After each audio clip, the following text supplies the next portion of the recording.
खूब your honour. मतलब ये कि अपनी प्राइम विटनेस यानी अपनी इकलौती विटनेस को ये लोग लोकेट करने की कोशिश कर रहे हैं, मगर मैं तो ये कहूंगा कि ये विटनेस लोकेट हो ही नहीं पाएगी क्योंकि ये बलात्कार हुआ ही नहीं। ये झूठा मुकदमा तो सिर्फ धीरेन्द्र ठाकुर को बदनाम करने के लिए किया जा रहा है। और रही इस सती सावित्री की बात, तो उसका पता तो बहुत से लोगों के पास होगा। आई सबमिट योर ऑनर कि जब तक ये औरत इस अदालत में पेश नहीं की जाती, मैं ये मानने को तैयार नहीं कि ये बलात्कार हुआ, और मेरी गुजारिश है कि इस मुकदमे को खारिज कर दिया जाए। मैं सरकार को 10 दिन की मोहलत देता हूं। अगर अगली तारीख पर उस औरत को अदालत में ना पेश किया गया तो मैं ये मुकदमा डिसमिस कर दूंगा। Fantastic sir. मुकदमा ऐसे जीता जाता है। वासु, तुम्हारे गर्लफ्रेंड की फोटो तो बहुत अच्छी आई है, लेकिन उसके साथ तुम्हारे कैमरे ने एक कत्ल को भी रिकॉर्ड कर लिया है। क्या मतलब?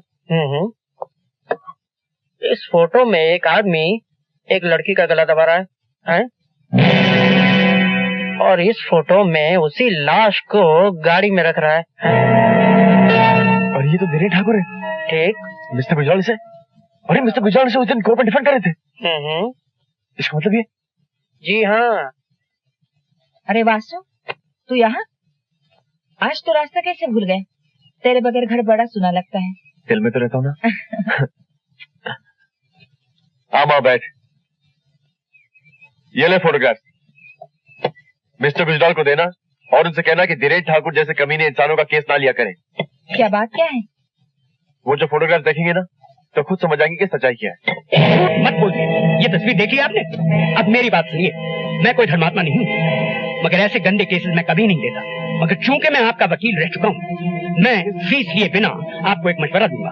आप इकबाल जुर्म कर लीजिए, फॉर अ चेंज सच बोल जाइए, तो हो सकता है कि फांसी की जगह आपको उम्र कैद हो जाए। मैं आपको 24 घंटे की मोहलत देता हूँ। तब तक आपने इकबाल जुर्म नहीं किया तो मैं इस तस्वीर का नेगेटिव खुद पुलिस के हवाले कर दूंगा, समझे? आज आपने मेरी आंखें खोल दी गुजराल साहब। मैं तो इस योग्य भी नहीं कि मनुष्य कहा जाऊं। जानवरों में मुझे फांसी की सजा मिलनी चाहिए। मुझे 24 घंटे की मोहलत मत दीजिए गुजराल साहब। मुझे अभी पुलिस स्टेशन ले चलिए ताकि वहां जाके मैं अपना कन्फेशन कर लूं। हो सकता है 24 घंटे के भीतर मेरे अंदर का राक्षस जाग बैठे और मुझे फिर से बहका दे। मैं आपके आगे हाथ जोड़ता हूं गुजराल साहब, मुझे अभी ले चलिए और अपने सामने इकबाल जुर्म करवा दीजिए। मैं आपका ये एहसान नई जिंदगी में भूलूंगा ना अगले जन्म में। गुजराल साहब प्लीज प्लीज मुझे ले चलिए। ठीक है, चलता हूँ। मैं तो उस आदमी का भी शुक्रिया अदा करना चाहूंगा जिसने आपको ये तस्वीरें दी। कौन है वो देवता? Vasudev. Hello hello Mrs Gujral, मैं धीरेन्द्र ठाकुर बोल रहा हूँ। आपके पति परमेश्वर इस वक्त मेरे कब्जे में है और मेरे कुछ नेगेटिव आपके चहेते बेटे वासुदेव गुजराल के पास है। अगर आप अपने पति की खैरियत चाहती हैं तो वो नेगेटिव्स अपने बेटे के हाथ मुकेश में भेज दीजिए, समझी? हाँ, एक बात और सुनिए, पुलिस को इन्फॉर्म करने की बेवकूफी मत कीजिएगा। हो सकता है कि मुझे जेल हो जाए, हो सकता है कि मुझे फांसी भी हो जाए। मैं आपके हाथ सिर्फ आपके पति की लाश आएगी।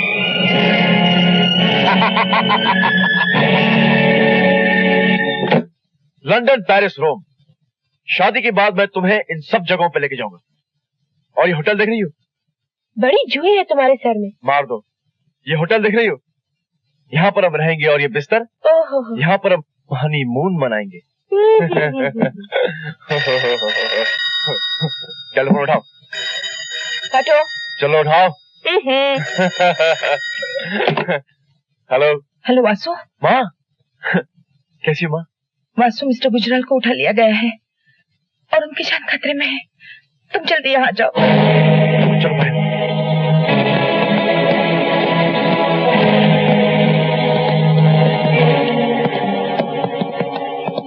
मिस्टर गुजराल किडनैप हो गए? हाँ। मगर क्यों? उन लोगों ने मुझे धमकी दी है कि वो तुम्हारे वाले नेगेटिव और उसके सारे प्रिंट्स अगर उन्हें नहीं दिए गए तो वो। रोइए मत मम्मी, किसी को मार डालना खिलवाड़ थोड़ी है। खिलवाड़ है पायल, मगर तू रो मत माँ। मैं मिस्टर गुजराल को बचाकर तेरे पास ले आने का वादा करके जा रहा हूँ। और जब भी बेटा अपनी माँ से वादा करता है तो उसे पूरा करता है, या फिर उस वादे को निभाने की कोशिश में मर जाता है।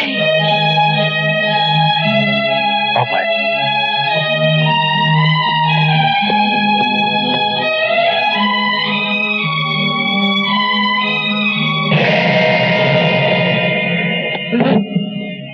अगर वासु 5 मिनट के अंदर अंदर नहीं आया तो क्या हो जाएगा? नेगेटिव्स लाओ।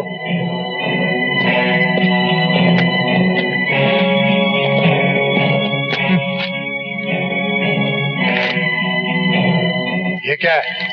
इस कागज से अपना काला मुंह साफ कर ले।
यशोदा, डॉक्टर ने आराम करने के लिए कहा है।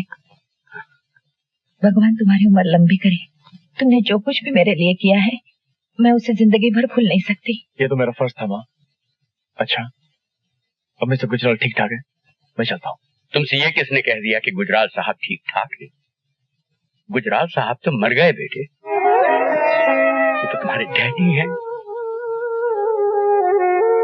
आपको ये वर्ड सुनने की आदत नहीं है मिस्टर गुजराल। मैं तो आपको डैडी कहने के लिए तरस गया था, मगर आप ही ने मुझे कहने नहीं दिया। मुझे माँ की गोद तो मिल गई, मगर आपका साया नहीं मिला और मैं धूप में जीने का आदी हो गया। अब अगर मैं आपको डैडी कहना भी चाहूं तो क्या पता मुझे कहना आएगा भी या नहीं। कह के देखो बेटा। हाँ बेटे, ये समझ लो कि तुम्हारे डैडी कहीं बाहर गए हुए थे, आज वापस आ गए। इस लफ्ज की आवाज सुनने को मेरे कान तरस गए।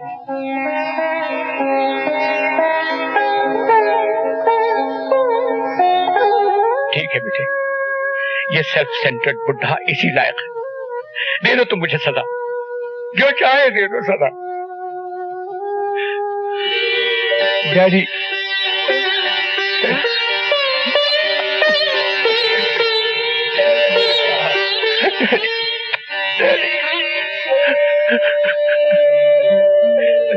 अब क्यों रोते हो? अभी तक तुम एक अधूरे खानदान के अधूरे बेटे थे। माँ थी मगर बाप नहीं था, आज तो बाप भी मिल गया। नहीं, मैं अब भी अधूरा हूं। आप तो मिल गए, लेकिन भैया अब तक नहीं मिले। मिल जाएंगे बेटे, मिल जाएंगे। जैसे तुम्हें तुम्हारे डैडी मिल गए, वैसे तुम्हारे भैया भी मिल जाएंगे और हमारा खानदान पूरा हो जाएगा। रो मत। अच्छा ये बताओ कि ये फूल जैसी लड़की कौन है? ये पायल।